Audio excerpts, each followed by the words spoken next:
And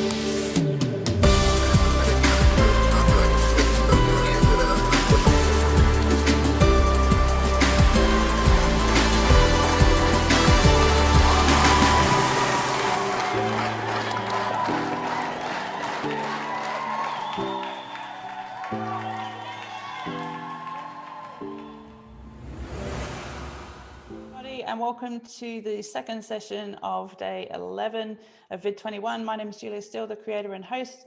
If this is your first session to VID, welcome. If you are returning, welcome back. So many familiar names. I love doing this over the space of a month. There's just so many people I get to know over the course of this wonderful event.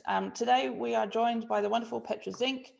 Petra is a certified personal branding and digital strategist, career coach, speaker and consultant, specializing in the future of work. She's the founder of Impact and the 360talent.co, which are designed to future-proof individuals and organizations through reinventing their careers and business models. Petra specializes in future-proofing companies and talents through building strong and impactful brands that can pivot rather than just building businesses or careers that aren't agile to change. And today, Petra, we're going to talk about building portfolio careers, which I know is something that's definitely emerged out the last few years, but I'm keen to hear your take on it and why we probably should all start to have one more than ever. Before we get started, I want you to take a step backwards and answer the question, either to put it in the chat or to think about it yourself. Could you see yourself doing what you're doing at the moment for the rest of your life? Would you be a person A saying, absolutely, I'm all in? Would you be saying, yeah, parts of it, other parts I can't wait to get rid of? Would you be a C, no way, Jose, I would be out in a second? Or maybe you're a bit of a D saying, yes, but also no, because I'm not quite sure what else I could do. We are B, B, and A, and B, and B. This is a good mix. Because if any of those has resonated, I want you to be really mindful of a statistic. You are not alone, especially if you're more so on the C and D side, because 85%, a whopping 85% of people say they are unhappy in their job. And on top of that, 1 in 3 people say that they would actually want to change career. However, the reason why people are not changing career and actually getting stuck where they are is mainly their financial obligation. The second reason is that there aren't enough opportunities available to them. And I have been saying that for the last couple of years, and probably in the last 12 months, to be honest, it has actually even elevated my statement. And it is now is the best time to build your own career on your terms and turn your interest, what you really enjoy and what you're good at, into income. But obviously, I have cropped also some pushback and some negative comments. And the one comment that has come over and over was this: yeah, I love doing this, but I'm not qualified. I don't have this education. I don't have the experience. I don't have, you literally fill in the blanks. And I always say to them, you know what if I could go back in my career time, I wish I had known that earlier, that we have on average as a professional 5 to 7 careers. And I'm not talking about jobs. I'm talking about careers throughout our professional lifetime. So the chances is very low that whatever you're doing now, you will be doing in another 2, 5, 10 years from now. And this is what we're talking about. Agility is the new stability. And this is the only way how you can future-proof yourself. And this is exactly what we're going to talk about. We are talking about the new ways of work and also career and career planning and succession. The next part is about the 6 steps, because I'm all for step-by-step processes, if we can, how you can actually do this, how you can turn your interest into income and diversify your income with that, but also reduce your risk. And last but not least, because I'm all about practical steps, I give you quite a few of examples how you can get started straight away. And I also know that in 1 hour, we probably can't cover everything. And I'm usually a fast talker, so hopefully you can also catch the recording if I'm talking too fast. But there is a little guide if you want to learn more about this topic. Very easy, impact with CCC.com/freebies. You can download it. Obviously, it's for free, but it's no obligation. It's just if you want to take it a bit further. All right, quickly, who am I? Hi, I'm Petra, and I always say I've made my career with making my mess my message. I've pivoted my career 3 times, and to be honest, I'm actually on another pivot, so it's probably 3.5 because I haven't quite finished it yet. But the good news is that I've always fast-tracked my career progression, even though I haven't had previous experience. More importantly, at the moment, I've got 11 different income streams. And again, that wasn't always the case. I never intended to do anything other than one career in this one industry that I have got my degree in. And I come to my story a little bit later. But more importantly, what I've done for myself hasn't just worked as a one-off or a 3-off. It has worked for over 400 professionals that I've worked with so far. So this is what I also want to share with you. And why it's now important more than ever is because organizational structures are changing. We still have obviously our executives, our managers, and the workers. But thanks to technology, what happens is everything is getting leaner. Tasks are getting outsourced, tasks are getting replaced.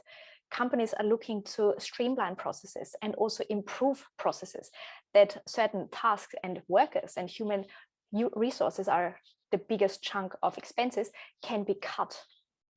And on top of that, one of my favorite resources on research is the World Economic Forum. They predict that 85 million jobs might be redundant in the next 5 years. But it shouldn't be alarming because on the flip side, also 97 million jobs are going to be created. They're just different. They are more adapted to the new task requirements and also the distribution. So what we can see is that the rules of work have changed. And with that, also the rules of career planning and progression. This is what everyone learned in the traditional career planning and progression. It's all about up. You're starting at the bottom and then you work your way up and you retire at the top or close to the top. Today, this is very different because of technology is changing so much in the way we work, we live, we act, and we interact. And with that, we also need to shift. We need to shift mainly our mindset, but then also our activities. And I want to talk through those 4 big shifts because that impacts how we plan in our career and then progress. First things first, you are a business of one. What does that mean? No matter if you're an entrepreneur or an employee, you need to take control over your career. Just last year, learning and development teams, departments, budgets have been cut. I've personally saw 6 big standalone departments in organizations to have completely been made redundant because of being a cost center. It's not core of a business in most cases. And the second, we need to cut costs. Learning and development is cut. At the same time, also when budgets aren't cut necessarily or resources, your line manager or your boss or peers, they don't know what you actually want to do. They don't have a crystal ball.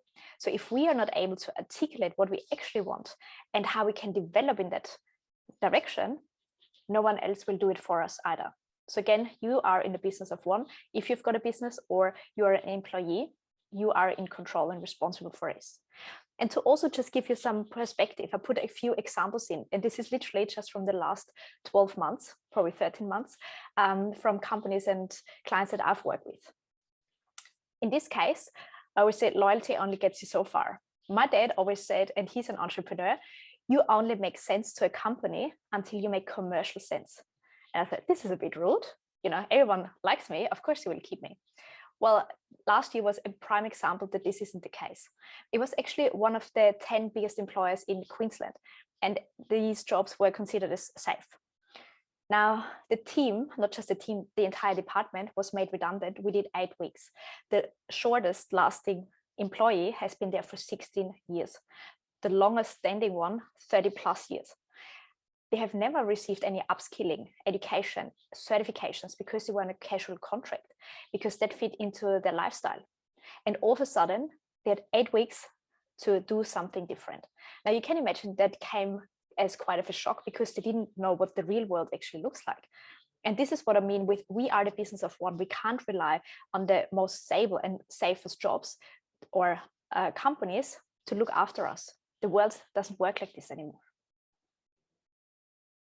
Shift number 2, Again, sounds harsh, but it's the truth. You are a commodity until you're proven differently. Now, what does that mean? As we saw before, companies are getting leaner. They have to cut costs wherever they can. Now, at the same time, we also face more competition because all of a sudden, especially for the last 12 months, we can tap into global teams, into global talents. Often they charge a lot less because of their cost structure in their country. Now, it's our responsibility to know what is the value that we create in the way only we can create it. And this is actually one of the most recent examples, and it's one of my best friends. That happened in February. He has been in recruitment for the last 15 years, and he's progressing his career as an executive recruiter. Now, his company, he's been there for 5 years, and even though his manager said, your job is safe after a bit of a restructure, the CFO reviewed the entire department and roles, and he was made redundant literally within 24 hours. What he didn't realize, and what he very much regretted afterwards, is he hasn't invested in ongoing learning and development. He's never done anything but recruitment. And also the traditional recruitment model is changing rapidly. He didn't build a network outside his little bubble. He never upskilled. He never built his brand outside this organization or company. So he was struggling to just get any interview. And this is the cost of being stagnant. Now, this one is a big one, especially for the A players amongst us. And clearly, you are in one of the learning sessions at lunchtime. You are an A player. You want more. And this is a big one. Make somebody else's ceiling your floor. Now, what does that mean? It means that we need to be able to identify what are those skills, those transferable skills that we have, and how can we use that to make the next step bigger and better and reinvent ourselves. But also, how can we build a network that we can provide value for? I would say you are the biggest problem, but also your biggest solution. And this example is actually myself. I always say shift happens if shit happens. Now, what happened to me? I always thought my one and only career is brand and product marketing in this one and only industry, which is FMCG, fast moving consumer goods industry. I progressed very quickly. I had my degree in marketing, especially for the fast moving consumer goods industry. I built my network in that industry, and I progressed very quickly throughout 10 years until my last job. And all of a sudden, everything felt difficult. So I thought I just need to overcompensate. So I was the first in, last out, took every role and responsibility and project on just to prove my worth. Because that was also how I progressed in my previous career until then. So I thought I'll just do more of that. Well, you can imagine it came as a slight surprise when I was called into my manager's office, and I obviously expected my promotion. And they put me on a performance improvement plan. And honestly, this was such a disruption to my little bubble because I never saw that coming. There was no plan B for me. And I also didn't know what else I should do. But they realized that I was the doer. So I couldn't progress any further because I didn't show leadership capabilities. And this was the time when I realized if I don't talk about my achievements, if I'm not able to share the value that I can provide to the organization, I can't expect anyone else to pick it up. And maybe you've come across that. It's actually more typical and more usual than you may think. It's called the Petra principle. What it means is you're getting promoted to the highest level of incompetence. And this is also because we are not taught what is our high performance zone. Sometimes everything feels easy. You take the biggest challenges. This is where we are in flow. High challenge, but also high resources. Low challenge and high resources can also lead to burnout. Same goes the other way. Low resources, high challenge can lead to burnout. So I just worked harder and harder, and that obviously burned me out because it was not easy for me. Nothing felt easy. And with that, after having spent 10 years in this one industry, progressed so quickly, you can imagine what the confidence does. It goes south. It was not there anymore. Changing career when you are down, when you think you've got nothing to offer, is very hard because it always comes down to how you sell yourself. The last shift that I want to cover here is this one, which is a big one. You are a brand or you are branded. What does that mean? Your brand is your reputation. And in the end, your name, your reputation is the only real asset that you've got. It takes a lifetime to build, and it takes one negative comment, one critic, one negative aspect to destroy it. However, we are in control of it. We are in control of what people say about us, how we are introduced to others who we don't know yet, but who are decision makers. And here's the real important part. If you're not coming out in conversations for opportunities that you want to be considered, you are already missing out. Even about 70 to 80% of jobs never get advertised, which means if we don't build a network, it's very low that we get, the chances are very low that we get to those opportunities. Now, I was in recruitment myself for nearly 6 years, 5 and a bit years. I placed over 300 people into jobs. I advertised once in my entire recruitment career, just because it was my first week and I had to. Every other role was filled through word of mouth, through me reaching out proactively to candidates on LinkedIn or tapping into my network that I built through hosting events or my online presence. And this is the big differentiator here. Your network is obviously who you know. Influence is who knows of you. And this is an important part. Are we top of mind? Are we known for the right skills, for the right traits, for the right values that we want to be considered for? Because in the end, perception is reality. And this is the last example that I share with you, which also happened in January.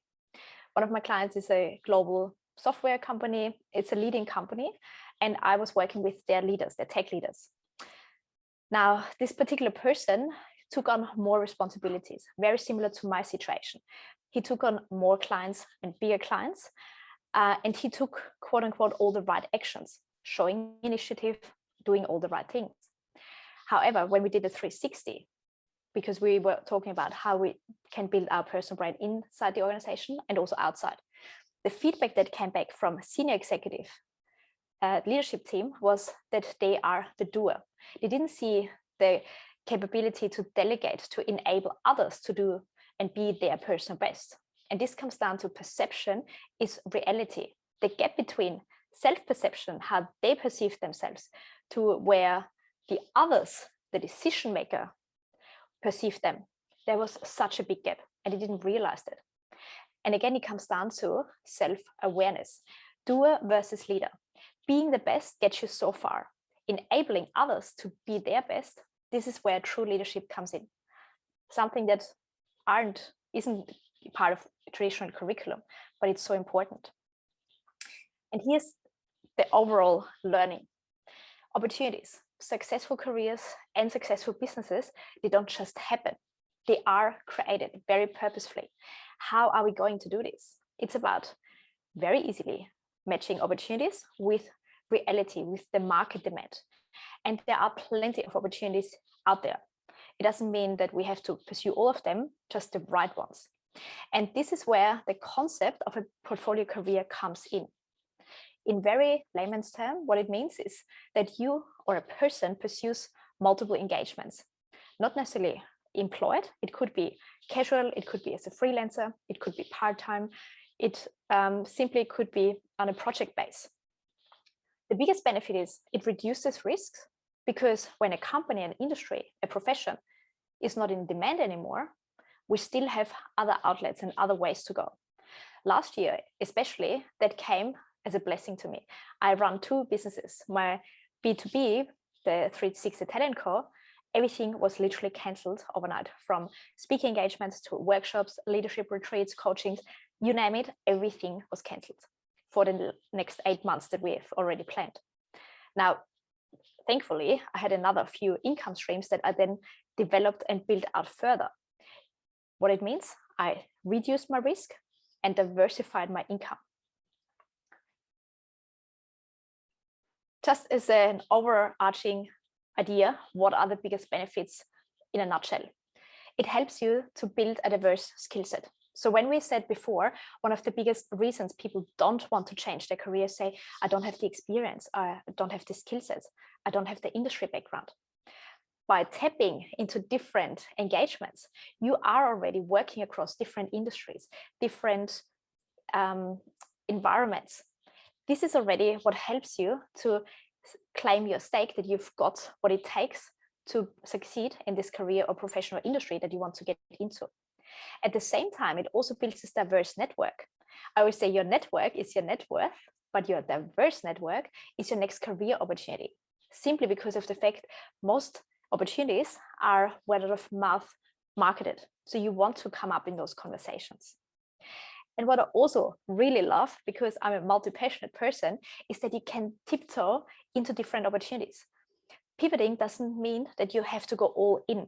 It means you have got one foot, that comes from a basketball term, by the way. One foot is on the ground. With the second foot, you're tapping in different direction. You see, it's what you expected or not so much. You like it, or the idea of going into this direction was better and more romantic in your imagination than it is in reality. Because you are limiting the risk and only engage in different opportunities in a limited capacity, you can always change direction. And this is the important part. If you want to pivot, if you want to change career, if you want to diversify, we need to keep moving, because only then we can pivot. If we stand still, then we've got the permafrost, nothing happens. And that's even worse than making quote unquote a mistake, because the mistake is a learning.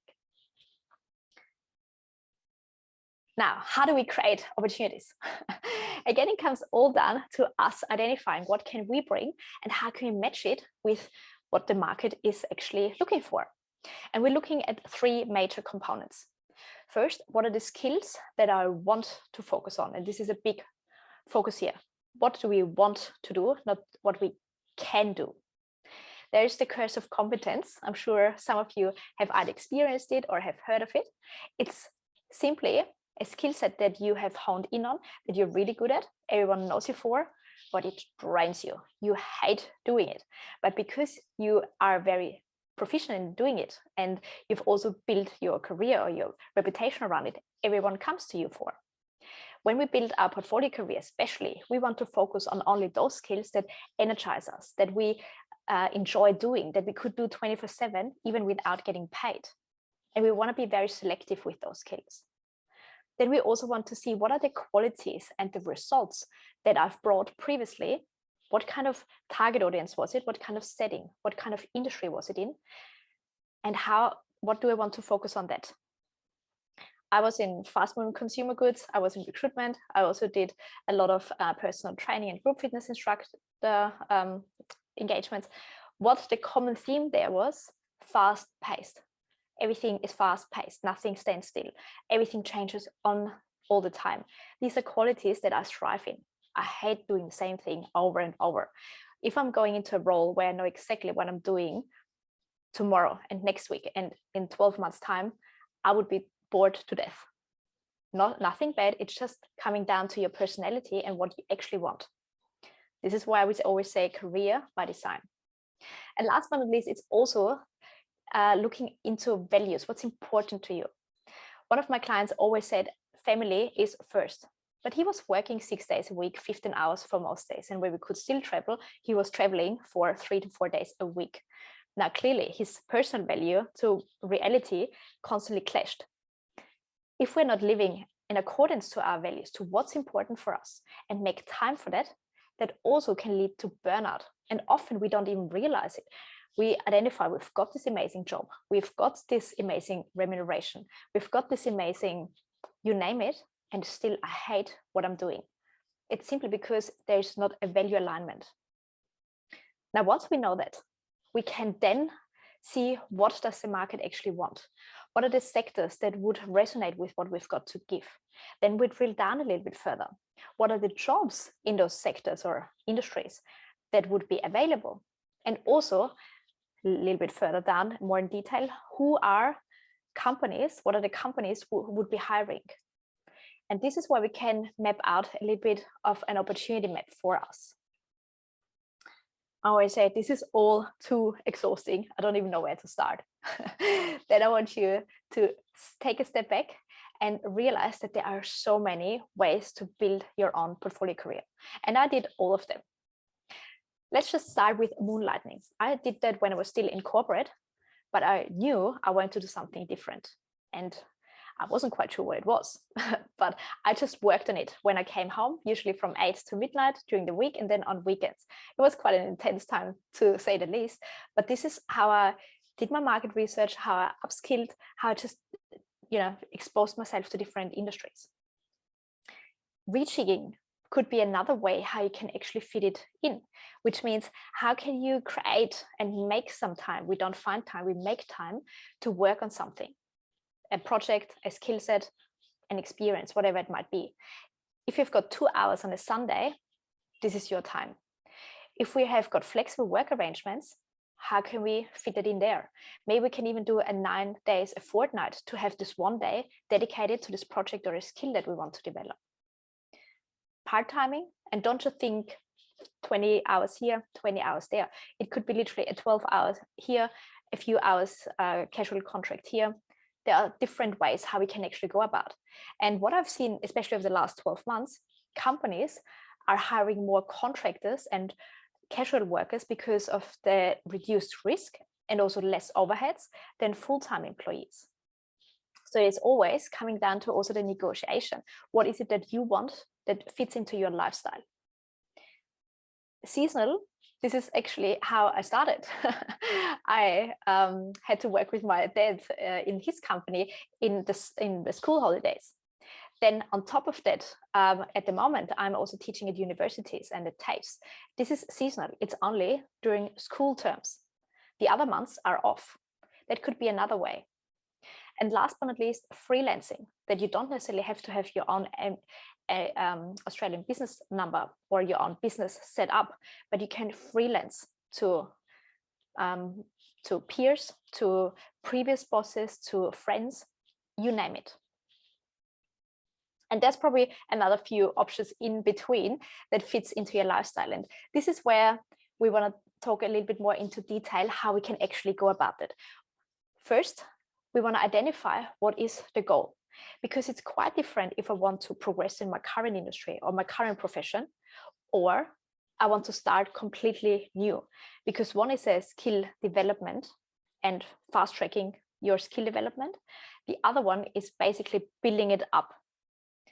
Once we know that, we then have a bit of an insight and an honest conversation with ourselves. What is our current lifestyle? And also what is our ideal lifestyle? If I'm already struggling and I can't fit anything in, then we obviously need to rethink how we go about it, because there's nothing worse to add another obligation, another commitment, another forced project where we can't sustain that. So what do I want to achieve? What is my ideal lifestyle that I want to actually have long term? And then where we come down to the skill sets, what is it that I want to focus on? Maybe I've got 20 years experience in so-and-so, but I don't want to do this anymore. Then it's time to let go and only focus on those skills that are really energized by, that I really enjoy doing. And this is often also an identity shift, because it's so easy to get wrapped up in our identity by a job title or by a position that we've reached.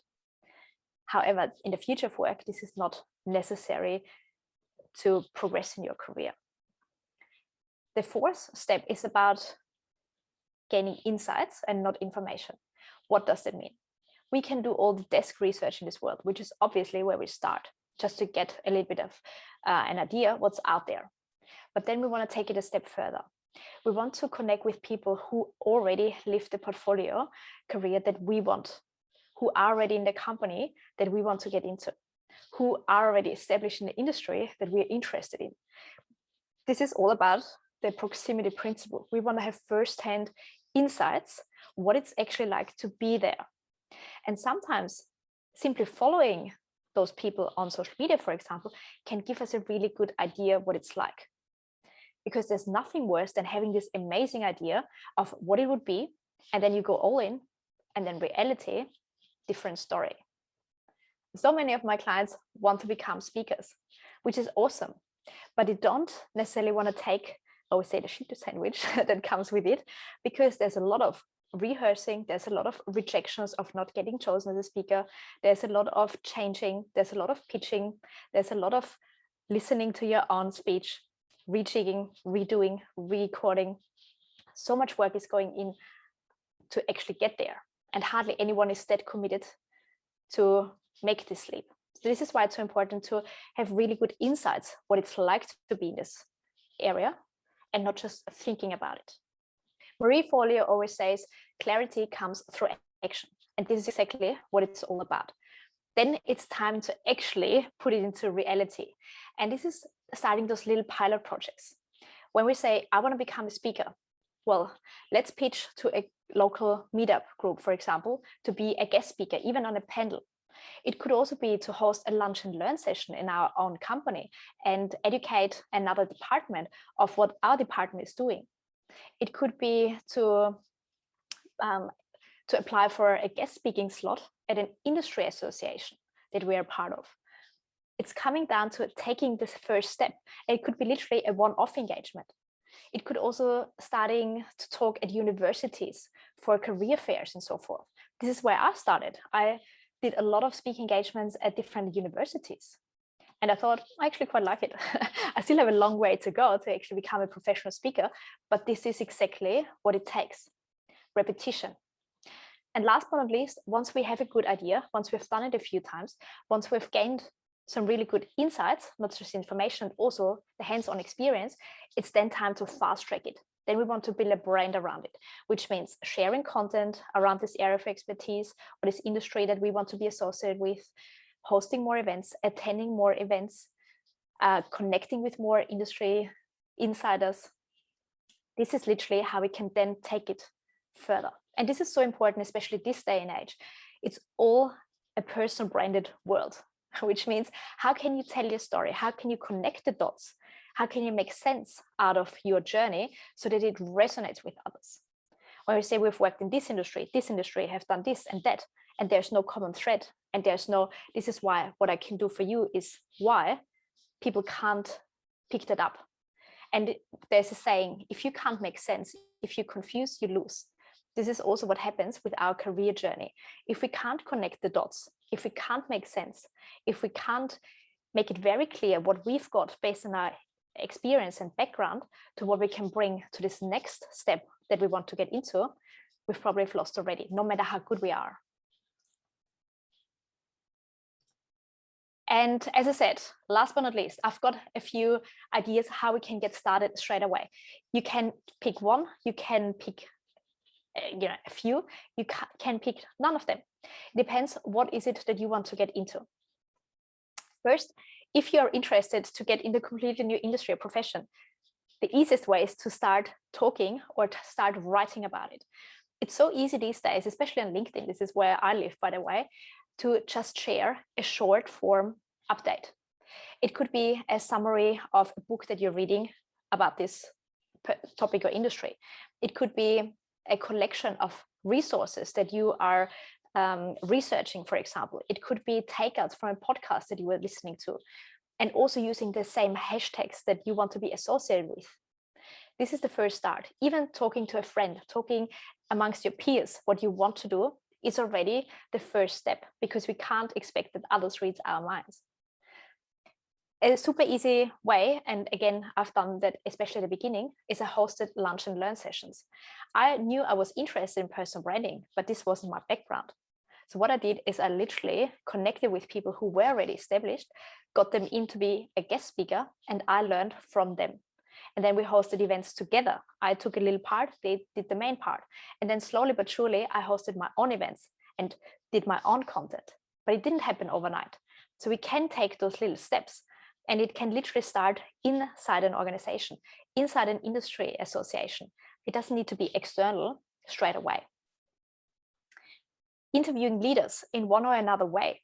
It could be to share insights to another department from your own leaders, again, in the organization.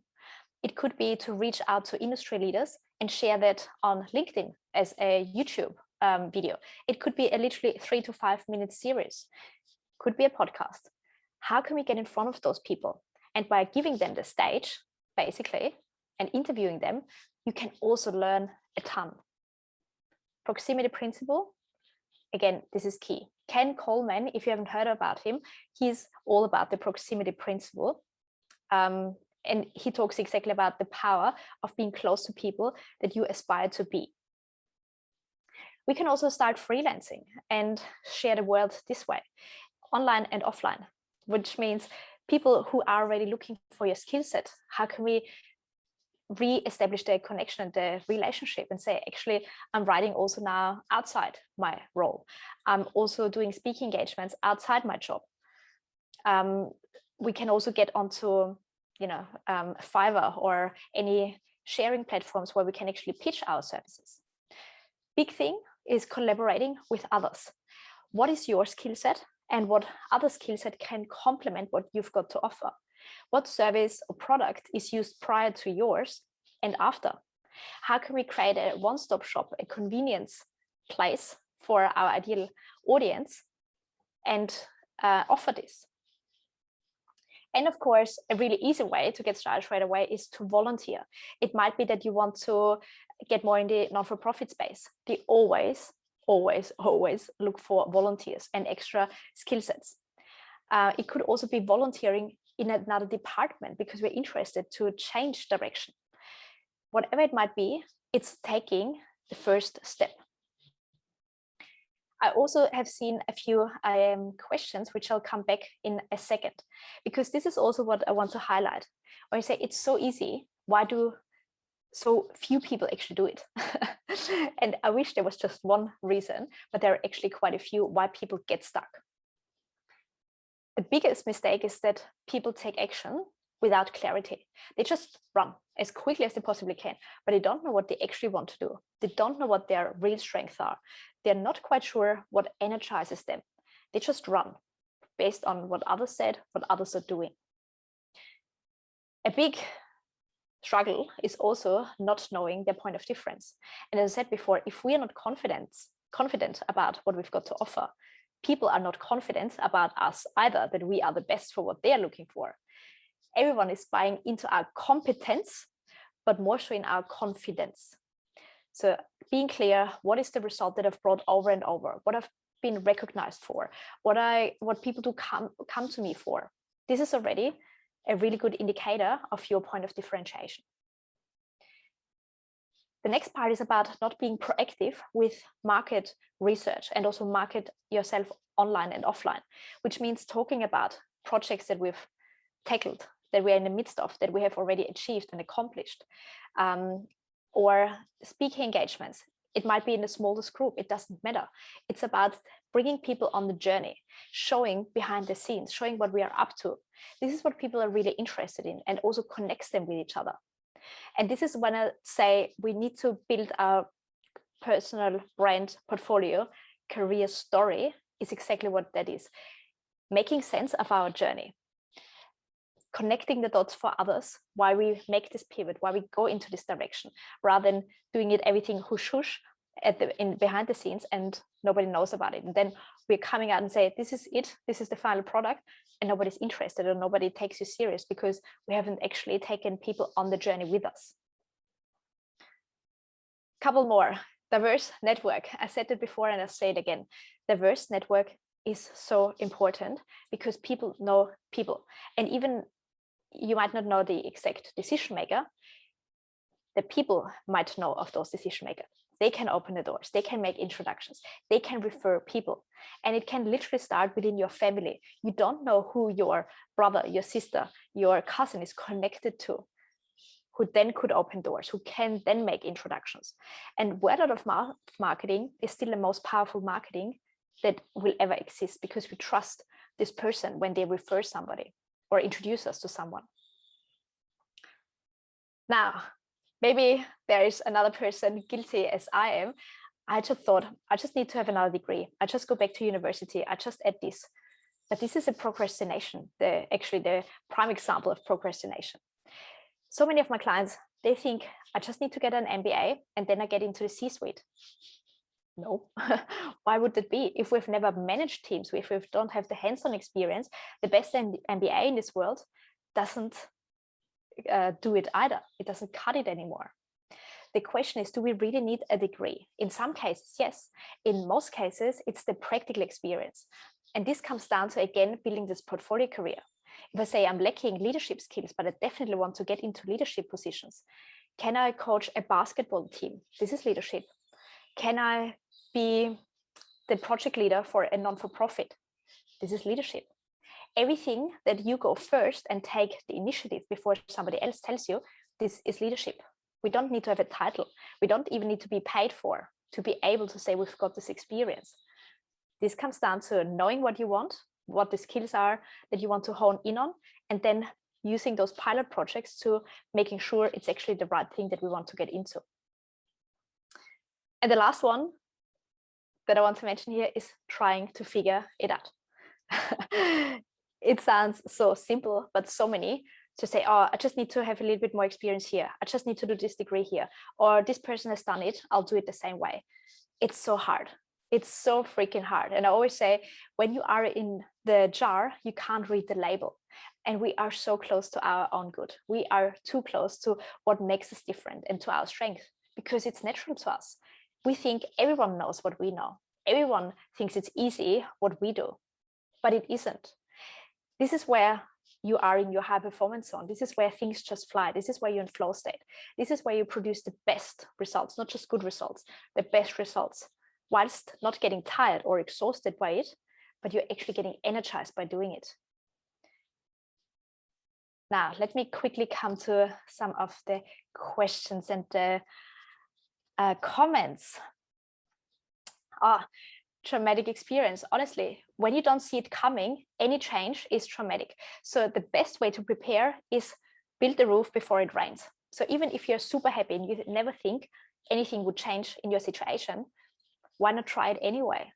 It doesn't need to even be paid. If you just enjoy doing it, volunteering at a school, incredible. Fabulous roadmap, awesome. You also get the presentation, obviously. I'll send it afterwards if anyone is interested. This is a tweetable. When you are in jar, you can't read the label. Steal it, honestly, steal it and share it, because people think, well, you know, often we don't see anything else, and having a different perspective, this is what coaching is all about, can open our eyes, and with that we can tackle problems with a different set of eyes, and we come up with different solutions. Yeah, that's a keeper, definitely. Awesome.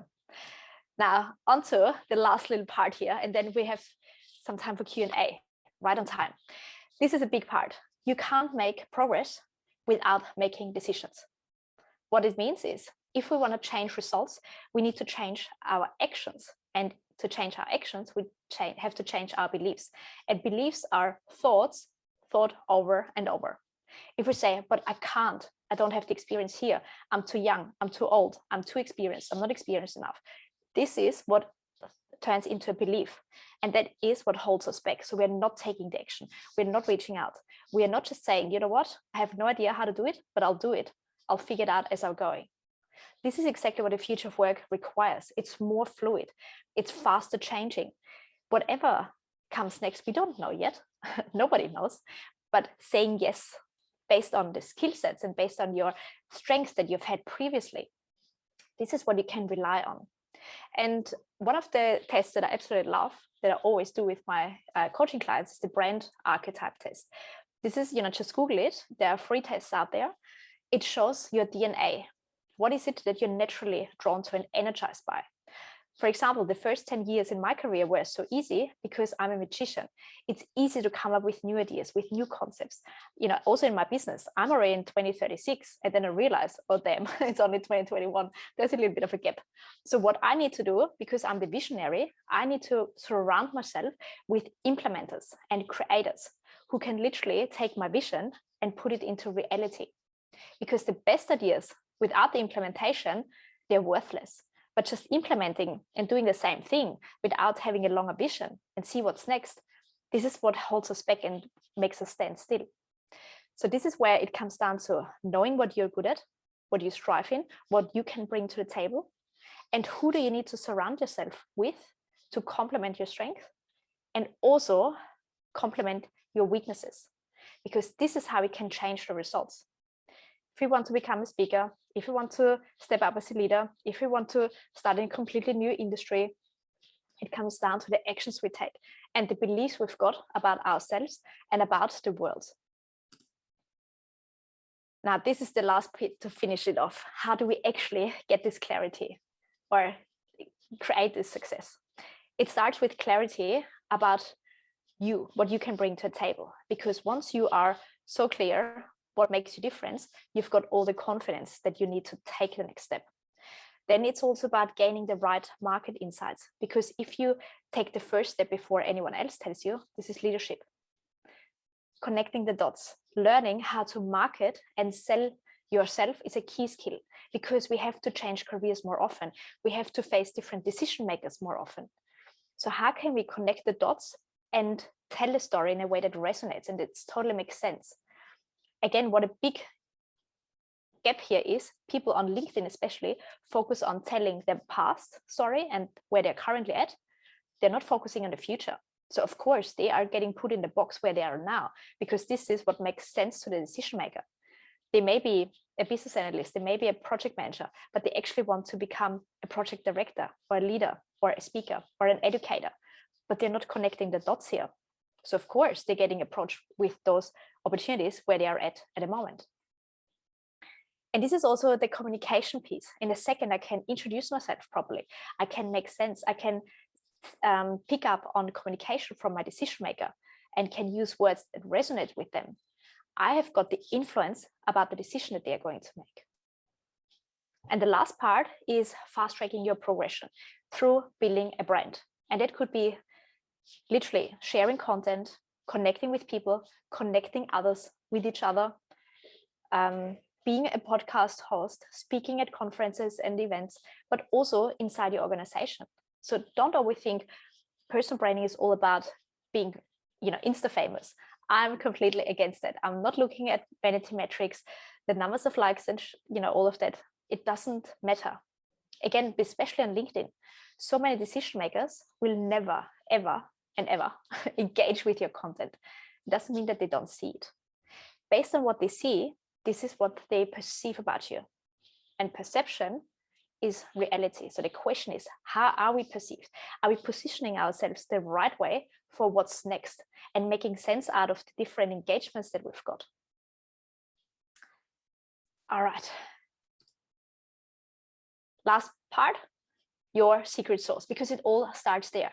The more clear you are, the more confident you are, the more you're committed to take the next step, to diversify your income, but also reduce your risk. What is it that makes you different? It is your personality. No one can compete with you. It is your credible credentials. What's your background? What are your degrees, certifications, awards, anything that's tangible? And of course, your competences. And this is probably the biggest part here, because it means the benefit that you've brought to others. What results have you brought to teams, to organizations? Because you will see, once you listed them, there's a common thread. There are commonalities. And this is what we want to pick up. Okay, guys, over to you. What are some questions? I told you I can talk forever. So apologies about this. Have you got any questions? Please unmute yourself or put it into the chat, whatever you feel more comfortable with. So Pip,